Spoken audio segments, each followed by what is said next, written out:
सभी देवताओं को आश्चर्य लगा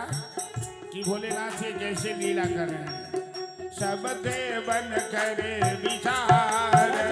कहे जा राधे राधे, सब देवन करे विचार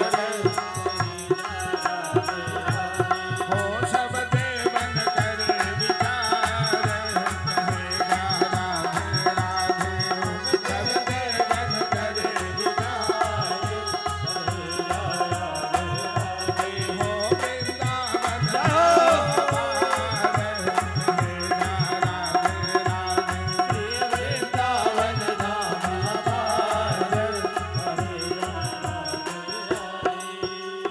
वृंदावन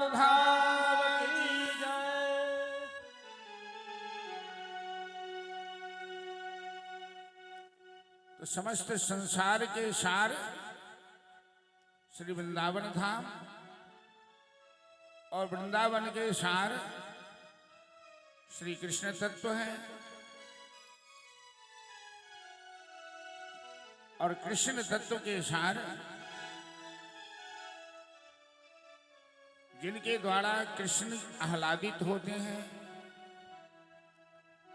जिनकी बिना कृष्ण की लीला नहीं हो सकती, वो राधा तत्व है।